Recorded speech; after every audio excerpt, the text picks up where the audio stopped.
नमस्कार. प्राध्यापक मांगले, जागर टाइम्स मध्ये मी आपल्या सर्वांचं स्वागत करत आहे. मराठ्यांना देवेंद्र फडणवीसांनी आरक्षण नाकारलं म्हणजे मिळणार नाही असं वाटतंय का त्यांना?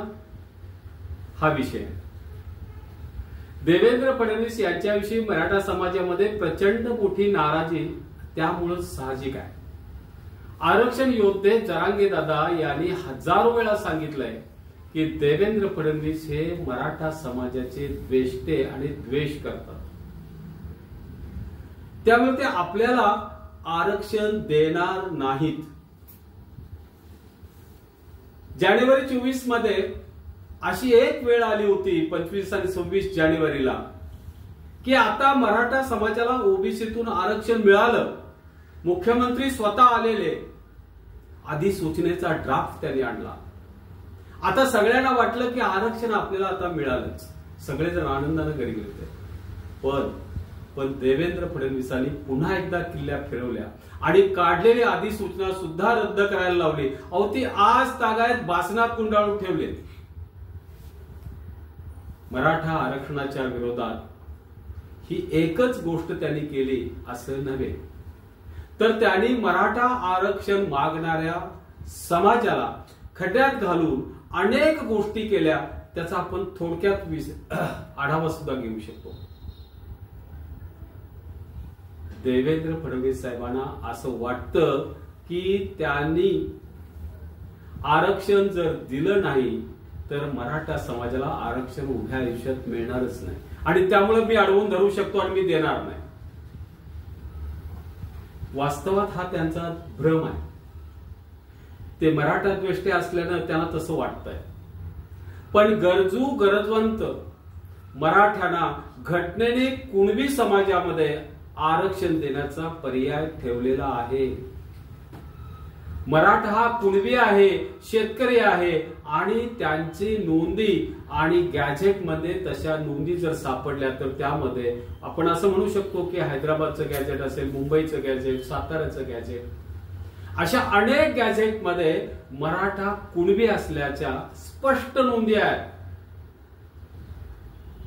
या नोंदी पाहून किंवा तपासून मराठ्यांना कुणबी प्रमाणपत्र देता येतं आणि हे कायद्याप्रमाणे, फडणवीस साहेबांच्या मताप्रमाणे नव्हे, कायद्याप्रमाणे देता येतं कुणबी प्रमाणपत्र आणि ओबीसीतून आरक्षण. केवळ दुस्वास करून समाजाला टाळता येणार नाही. भविष्य काळात ही गॅजेट्स जमा करून त्यांच्या नोंदी तपासून कुणबी प्रमाणपत्र देऊन ओबीसी प्रवर्गातून आरक्षण मराठ्यांना देण्याचा मार्ग रिकामा आहे आणि ते मिळणारच. मराठ्यांचा हा घटनादत्त अधिकार आहे आणि तो फडणवीस साहेब हिरावून घेऊ शकत नाही. आता थोडं आपण फडणवीस साहेबांनी मराठा आरक्षणाच्या बाबतीत घेतलेली हेकेखोर भूमिका आणि जाणीवपूर्वक केलेल्या त्रासाच्या संदर्भात काय आपल्याला सांगता येतं याचा आपण वापर करू. मराठा आरक्षण जेव्हा मनोजदादा जरांगे पाटलांनी मागितलं त्यावेळेला मराठा समाजाला आरक्षण देताना चिडवण्यासाठी म्हणून ते स्पष्टपणे जाहीर भाषणात म्हणाले की आमच्या रक्तात ओबीसी आहे आणि ओबीसीचा डीएनए आमच्या रक्तात आहे. मराठ्यांना चिडवण्यासाठी केलेलं वाक्य. तेवढं करून ते थांबले नाही. त्यांनी मराठ्यांना विरोध करण्यासाठी ओबीसी समाजाचे नेते भुजबळ साहेबांना उठवून बसवलं, आंदोलन करायला लावलं आणि ओबीसी समाजाच्या रॅलीज आणि पदयात्रा, सभा संमेलन होऊ लागले. ओबीसी समाजातूनही विरोध सुरू झाला. त्यांच्या मेळावे, बैठका सुरू झाल्या. संख्येने कमी का असेना पण मराठा समाजाला या ओबीसी आरक्षणातून विरोधाच्या काही चिन्ह दिसू लागली. मित्र, हे कॉन्ट्रीब्युशन, मराठा समाजाला विरोध करण्याचं कॉन्ट्रीब्युशन देवेंद्र फडणवीस साहेबांचं.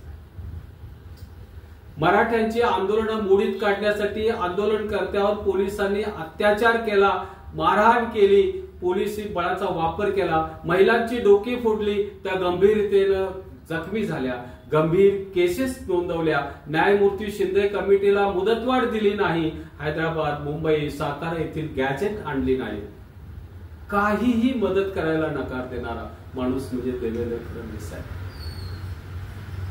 खरं तर या सगळ्या नोंदी तपासल्या नाहीत आणि त्यामुळं मराठा समाजाला आरक्षण पासून दूर राहील. जातीचे दाखले देण्यास सुद्धा टाळाटाळ करू लागले. या सर्व पार्श्वभूमीवर आपण मराठा समाजाला राजकीय कारणासाठी किंवा राजकारणासाठी अडचणीत आणले आणि त्यांना आपण कधीच आरक्षण मिळू देणार नाही असं त्यांना मनातून वाटत असेल, खुशीत असतील. तोंड देखलं 10% जे 50%च्या वरील घटनाबाह्य ठरवलेलं आहे असं आरक्षण देऊन मराठ्यांच्या तोंडाला पाणी पुसण्याचं काम ते करत आहे. पण एक त्यांना असं वाटत असेल की तुम्ही आयुष्यभर सत्तेवर राहाल, पण तसं नाही. मराठा समाज तुम्हाला आता सत्तेवर ठेवणार नाही असं स्पष्टपणे मनोजदादा जरांगे पाटील यांनी सांगितलं. 288 जागा लढवणार किंवा 288 जागा सत्ताधाऱ्यांच्या पाडणार. किमान 113 जागेवर मनोजदादा जरांगे यांनी सांगितलंय की आम्ही मराठ्यांची, बहुजन समाजाच्या या मराठ्यांची संख्या ही बहुमताने. तेव्हा फडणवीस साहेबांनी हे लक्षात ठेवावे की मराठे किंवा मराठ्यांची भूमिका समजून घेणारे स्वतः ते सत्ताधारी आहेत आणि मनोजदादा जरांगे पाटलांनी सांगितलंय की आम्ही कमीत कमी या राज्याची सत्तासूत्रे घेऊ शकतो इतकी आपण काम करू. गरिबांचं राज्य आलं पाहिजे तेव्हाच गरिबांना न्याय मिळू शकेल असं त्यांचं स्पष्ट मत आहे.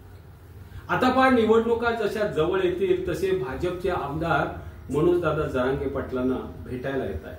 त्यांचे नेते मनोजदादा जरांगेंना भेटायला येतात आणि हा लाळगोटेपणा किंवा ही आश्वासनं जी आहेत ती गेली वर्षभर सुरू आहे. 5 वेळा मनोजदादांनी आरक्षणासाठी उपोषण केलं, पण 5ही वेळा वेळ मागून घेऊन टाळाटाळ केली, चकवा दिला. मराठा त्यामुळं यांच्यावर विश्वास काय ठेवायचा, आधी आरक्षण द्या आणि मग सांगा असं त्यामुळे जरांगे दादा म्हणतात. आम्हाला राजकारण करायचं नाही आहे. मराठा समाजाच्या लेकी बाळींच्यासाठी हे आम्ही आरक्षण मागतोय. कालच कृषी मंत्री अब्दुल सत्तार मनोजदादा जरांगेंना भेटले. बीड, जालना या भागात अतिवृष्टीमुळे अनेक शेतकऱ्यांचं प्रचंड प्रमाणात नुकसान झालंय. शेती वाहून गेली, घरात पाणी शिरलं, अनेक घरे पाण्याखाली बुडाली. नुकसान न भूतो न भविष्यत, हे झालेलं सगळं नुकसान भरून देऊ अशा पद्धतीचं आश्वासन अब्दुल सत्तार मंत्री महोदयांनी दिलं. शेतकऱ्यांना पुन्हा उभं करण्यासाठी आम्ही निश्चितपणे शासन मदत करेल असं ते म्हणतात. मनोजदादा जरांगेंनी ह्या जरी त्यांच्याकडे मागण्या केलेल्या असल्या तरी त्यांच्या चेहऱ्यावरचे आविर्भाव हे काय करतील अशा पद्धतीचे जाणवत नव्हते मित्र. त्याबरोबरच नामदार अब्दुल सत्तार यांच्याबरोबर मराठा आरक्षणाविषयी सुद्धा त्यांनी डिटेलमध्ये चर्चा केली. सत्तार साहेबांनी शासनाच्या निदर्शनास हा प्रश्न आणून देण्याचा आणि सोडवण्याचं आश्वासन नेहमीप्रमाणे दिले असं म्हणायला हरकत नाही. कारण आतापर्यंत गेल्या वर्षभरात हे सातत्यानं मराठा समाज बघत आला. पण मराठ्यांना हे माहित आहे, 5 वेळा प्रदीर्घ काळ उपोषण केलेल्या आणि प्रत्येक वेळा आरक्षण देण्यासाठी मुदत मागून घेतलेल्या शासन हे काहीही करणार नाही. कारण त्यांच्या पाठीमागं ही खऱ्या अर्थानं सत्ता राबवणारा जो प्रमुख आहे तो म्हणजे देवेंद्र फडणवीस साहेब आहे आणि फडणवीस साहेबांना मराठ्यांना आरक्षण द्यायचं नाही. सत्तार साहेब, तुम्ही भले प्रामाणिकपणे आला असाल किंवा इलेक्शनच्या पार्श्वभूमीवर आला असाल, पण तुम्ही ज्यावेळेला ह्या गोष्टी मांडाल त्यावेळेला तुम्हाला सुद्धा तुमचा सुद्धा भ्रम निराश होईल.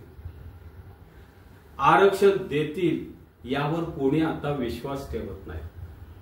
मराठे त्यामुळे आपल्या गतीने चाललेत। निवडणुकीमध्ये 288 लढवायच्या जागा का 288 जागा पाडायच्या याचा निर्णय मनोजदादा जरांगे घेणार आहे।